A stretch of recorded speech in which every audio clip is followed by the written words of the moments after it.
நீ அந்த கிளைகளுக்கு விரோதமாய் பெருமை பாராட்டாதே.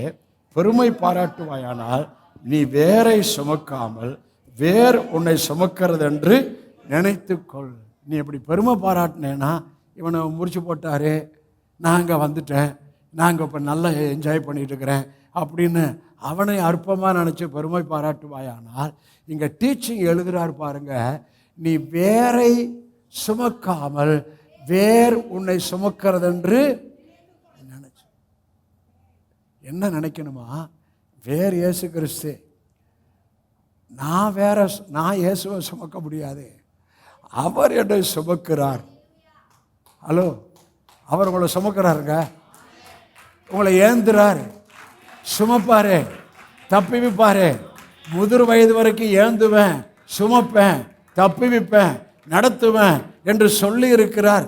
அவர் என்னை சுமக்கிறார் என்பதை அப்படின்னு அர்த்தம். அவர் என்ன எல்லா காரியத்திலையும் அவர் கேர் எடுத்துக்கிட்டாருன்னு அர்த்தம். அவர் என்னை சுமக்கிறாருன்னா என்னோட எல்லா காரியத்திலையும் அவர் என்ன எடுத்துக்கிட்டாரு? பொறுப்படுத்திக்கிட்டாருன்னு அர்த்தம். எத்தனை பேர் விசுவாசிக்கிறீங்க?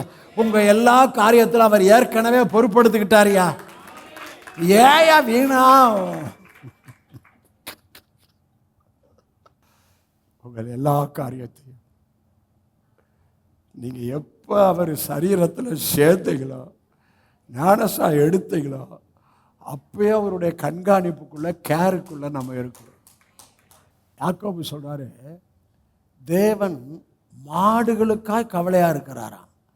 மாடு பார்த்தீங்களா, ரோட்டில் போகிற மாடு, மாடுகளுக்காய் கவலையா இருக்கிறாராம்.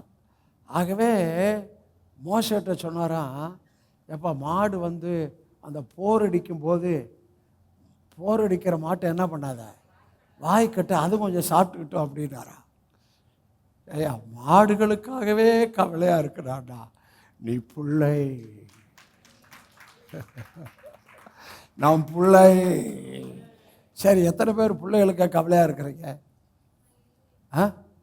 நான் சொல்கிறேன், பிள்ளைகளுக்காக கவலைப்படாதீங்க. நமக்கும் நம்ம பிள்ளைகளுக்கு கவலைப்படுற ஒருத்தர் இருக்கிறார்.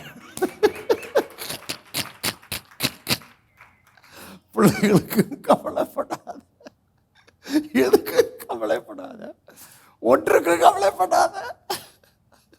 நமக்கும் சரி, நம்ம பிள்ளைகளுக்கும் சரி, அவர் கவலையா இருக்கு. அவர் வேலை பட்டுறாரு.